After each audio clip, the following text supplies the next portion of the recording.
When I was a kid, I used to shred paper when I was stressed. Do you ever remember doing something that helped ease your stress? Maybe you played sports, threw a ball, or hit a puck, perhaps. Maybe you took a more creative route, like paper mache or Play-Doh. But why? Do you ever remember anyone telling you why kids crave these types of outlets?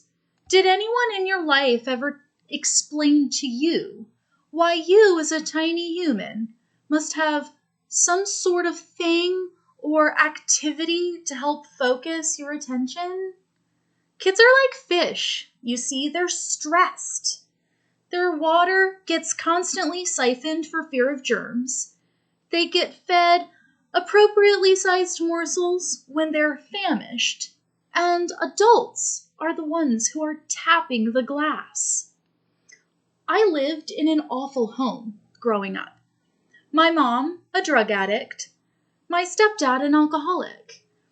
My parents, they did cruel things, like turn on the air conditioner in the middle of January if I confused that word with heater.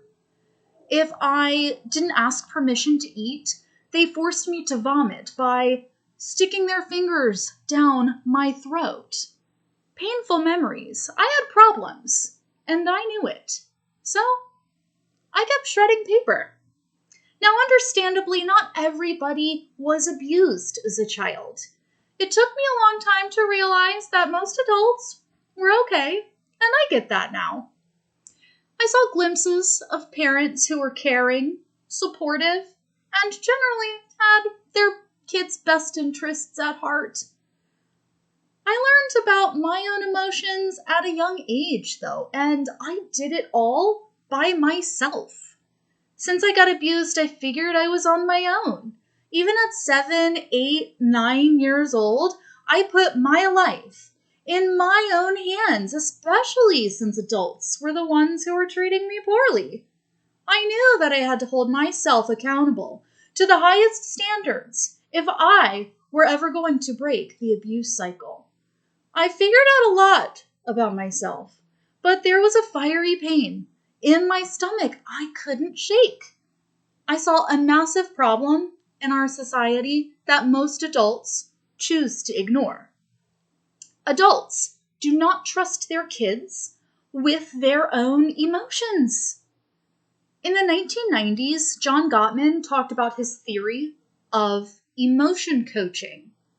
John Gottman is a psychological researcher who you might recognize as the guy who can successfully predict divorce. Stonewalling anyone lately?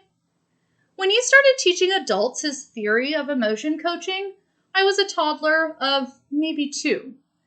I imagine my young life would have turned out a bit different if he taught my parents.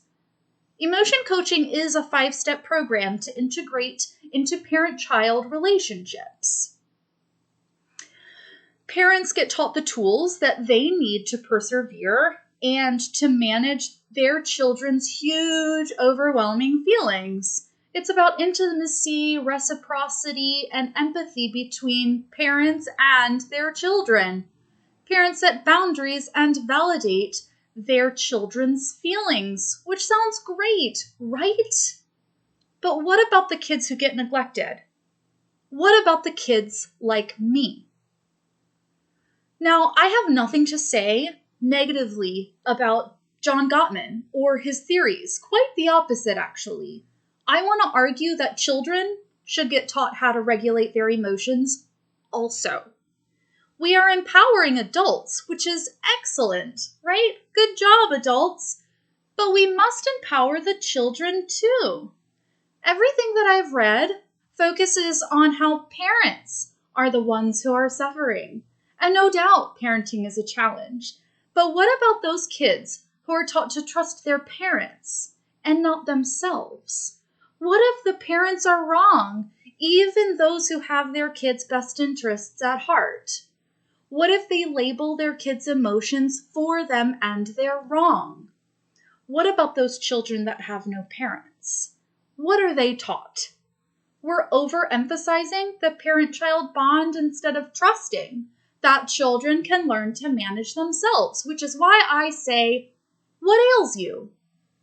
We must teach kids to learn to manage their emotions and recognize where they manifest in their bodies.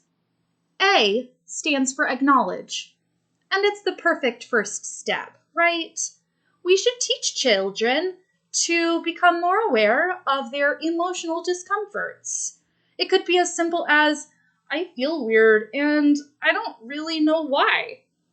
I stands for identify. Where in your body do you feel it? Your stomach? Your head? Your chest? L is for label. What is it called? Is there a tightness in your chest? Is your brain feeling kind of wiggly? Are your legs buckling? Lastly, S is for say it. Kids should say how their bodies feel if we expect them to associate their emotions appropriately. Parents are part of the parent-child relationship, but we're only halfway there. Kids make up 50% of the equation. We can't rely on parents to accurately identify where their children's immense feelings reveal themselves. And for those children who are having a go at it alone, those children like me, they should be taught the tools too, and not assume that they're a lost cause because they have no parental support. There is support when you ask yourself, what ails you? Thank you.